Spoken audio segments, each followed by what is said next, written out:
I set out to build an ultimatum build, and this isn't like a new concept. There's plenty of these builds ticking around, but I managed to basically get it working pretty well.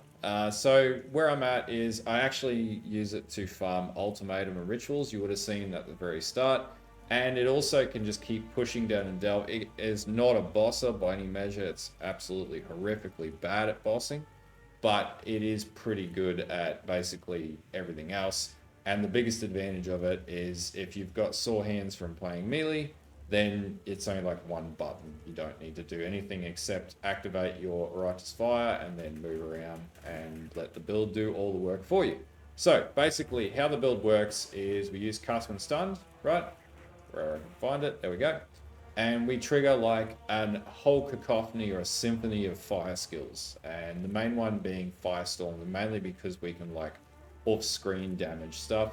And what I actually found is there's like a few variations of this build that are ticking around using Ignite and using Dot, but it actually works best if you load front-end damage and then you proc Ignite, so then you can use this node in the tree, which is the Fire Mastery, which means critical strikes do not inherently ignite, and 100% increased damage against enemies that are ignited.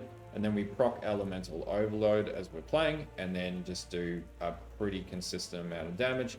It has no real issues with mapping, it has no real issues with ritual, it has no issues with delve except for bosses. You just can't do delve bosses at this stage, at least at 500 plus. Where I'm at is I'm moving down to 550 with no real major issues. It does come up to some challenges against physical hit enemies in delve, but that's about it. And that can be pretty quickly over sort of, yeah, skated over. So you just skip the node and then move forwards. But for pretty much all other nodes, it's fine. And then basically, yeah, the build basically, it abuses a few mechanics running Petrified Blood. So basically we run Petrified Blood on the setup, which is, where is the skill? Wherever it is, there we go. So we run Petrified Blood, which is denoted by this down here, and we also have a Progenisis, which is about 45 div at the moment. So I actually got a 100 div ring drop out of a +1 implicit endurance charge ring out of Ritual, so I managed to do it that way, but you could just do it by like Azurite farming, which this build can do, or just mapping basically. And then basically, yeah, we're running Dark CA in combination with Rise of the Phoenix, and then we're overcapping all of our reses up to 90% because we're playing the Cheiftain, and then heavily relying on the Cheiftain node, which explodes enemies, called Hinakura Death Fury, and that basically just absolutely implodes enemies. And I think this got a buff up to 5% chance now from like 2 or 3% or something like that, but it's a small percent chance, but once it goes off, it absolutely destroys everything. And then basically, yeah, my variation of the build uses All's Uprising, the really like cheap roll. These are only like, what? Anger. I've got to get rid of Whispers of Doom. These are like 50C, so it's 50C Amulet to be able to get this to work. And then a crafted chest, and basically, yeah, everything else is crafted except for Annihilation's Approach. And if you're wondering if that's expensive, it's like 60C. And then basically we proc Approaching Flames as we're sort of running around blowing stuff up. And this is pretty standard on any cast when stunned build, in particular in the previous leagues. And then, yeah, basically we then proc all of our skills. So we use Blazing Salvo. I've got an overcharge setup so I can proc some Shock. And then that increases my damage to Firestorm. And then basically what I'm doing is just ramping up the gem level. So I have no Awakened Gems in this setup yet, but that's coming next, and then they'll get up to about level 28 or 29 by the time I'm done. And I've got a way to get around having to use the Darkseer as well, which is a more expensive solution. With Mage Blood, this build will basically be nigh unkillable. But the other thing that it also requires is cast and stun builds require the Valerium. And what this ring does is it means the stun threshold on your character is set to your energy shield, and then we run the agnostic on the energy on the tree, which is this here, pardon me, which means our energy shield is 0, which means we're always getting stunned, right? And then basically we run Blood Notch, which gives us life recovery from getting stunned, and then we also run Immutable Force, which mine are nowhere near max roll, so this build's got a long way to go. And then basically you get stunned constantly, and as you get stunned, you then use the cast when stunned setup, which is here, and then basically this is set up on everything. So we proc Blazing Salvo, Flame Wall, Firestorm, also Flammability and Punishment, because we have Whispers of Doom, so we have double curse in this. And then Purifying Flame, Flame Surge, and Molten Shell are all on cast when stun setups. And the other thing we do, because we're running Petrified Blood, is this is a blood magic setup as well. So it basically means that we can get around a lot of the issues that come with mana reservation. And something to keep a note, which could be useful for other builds, is Champion of the Cause is overall reservation, not mana reservation. And the same applies to this node over here too, Leader of the Pack. They made that change this league. I don't think it looked like that last league, which means blood magic builds are definitely way more viable than they used to be. And then basically we reserve our life. So in my case, I reserve Vitality, Petrified Blood, and also use Righteous Fire because we have like 3,500 or something like that life regeneration, and then also deferred life damage taken with Petrified Blood and Progenisis. This build works fine without Progenisis. It's just a tiny little less tanky. Progenisis is just really good quality of life. And then we also use Purity of Fire with Eternal Blessing. And now normally Eternal Blessing would stop you from being able to use other auras, but basically how this works is because it's running a blood magic setup, you can run as many auras as you want because you're reserving life instead of mana. This only stops you from reserving mana, so, and allows you to use one aura, which basically means you can use as many auras as you can stack in your build. In my case, I can actually fit more auras if I wanted to, and then use some life reservation efficiency to get around that. And then, yeah, I then run Anger as well, which is 0 reservation from All's Uprising. So we have no reservation for Purity of Fire and Anger. So we actually stack like 5 auras into the build, more or less, with no reservation whatsoever. Like 2 of those or 3 of those have no reservation whatsoever. And we're only reserving for Vitality and Petrified Blood. So realistically, you could take like the, you could probably take something else out of here and, you know, stack it up or however you want to go. But yeah, there's other things that you can do with the build to optimize it a bit better, but this is working really well for me so far, and it's getting me a little bit of currency. Like I'm up like 50 div right now, less what I spent today, so I'm making currency with it. So yeah, it's working really well. But yeah, anyway, that's the mechanics. And then basically you don't have to click any buttons. You just turn on your Righteous Fire, you shield charge your way through, and you just get yourself hit, and you just explode the entire screen, as you would have seen in the B-roll at the very start. So it's really easy to play number one, and really good if you're super tired and you fall asleep in front of the computer like I did the other night, and then you wake up and realize that your character's still alive because it's so damn tanky it takes no damage or it can't really die.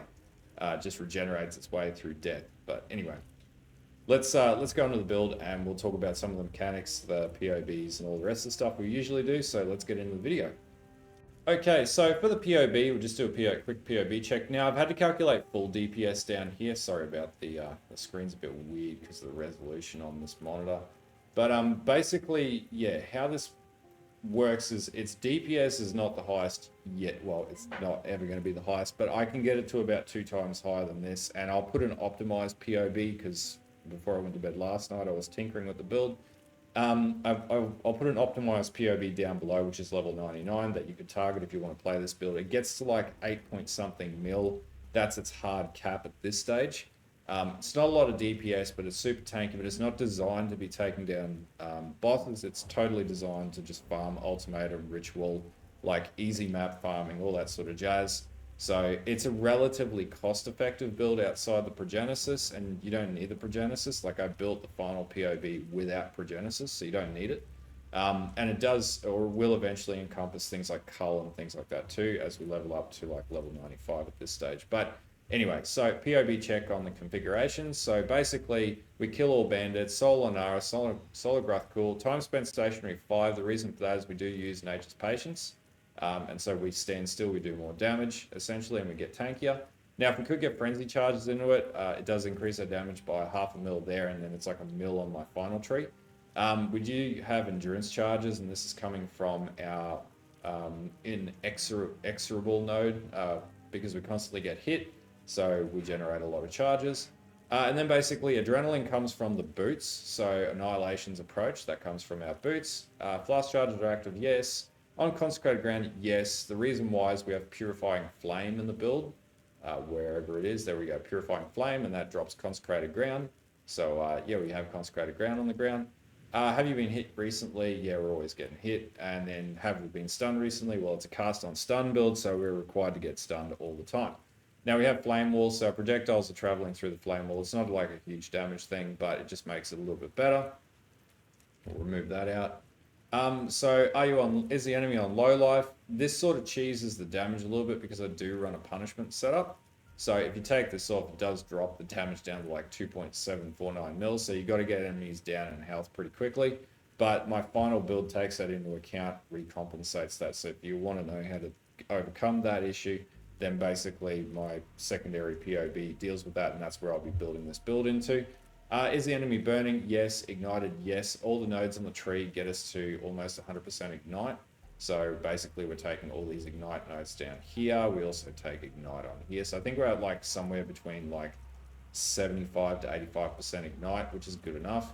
Shocked enemies, yes, we run an overcharge in the setup because I was playing around with it, and I'm still trying to get the bearings as to whether it's any good, but we do have a 50% chance to shock using our Flame Wall and our Blazing Salvo, so that's pretty cool. So we have 15% there. Our enemies exposed to fire. Yes, we have that built into the gloves, so basically our gloves have fire exposure on hit as well. Guardian Pinnacle boss damage, that's basically all there is to it. It's not like a super complicated build, it's just tedious to set up initially, but once it starts popping off, it gets really good. Okay, so gearing wise, so we've got Vol's Vision. The reason why we use Vol's Vision is if we have nothing corrupted on the build, so you cannot have corrupted items on the build, we get a 12% increased maximum life. We get increased light radius as well. And we have 400 life regenerated per second if no items are equipped that are corrupt. Basically, this is then extrapolated with your percentage gain across the tree and everything else for life regeneration. And we like idly sit on like 2,575 energy shield regeneration, which is pretty good. Now, if we did put in like a Forbidden Flesh and Flame setup, we could put in Untiring, and this would just ramp this up to all sorts of crazy levels. But anyway. We use Darkseer mainly because we get life from this, and also we get +2 to all spell skill gems, and there's a bit of blind that comes out of this too. Rise of the Phoenix sort of works the best. I had a look at Dawnbreaker for the conversion, but this gives you +5 to basically all your elemental overcaps or resistance overcaps. You get increased movement speed, 100% avoidance to ignite, +25 resistance for fire, which gives you, increased life regeneration. And it also gives you a flat 200 life regen per second, so it's just the best in slot at this stage.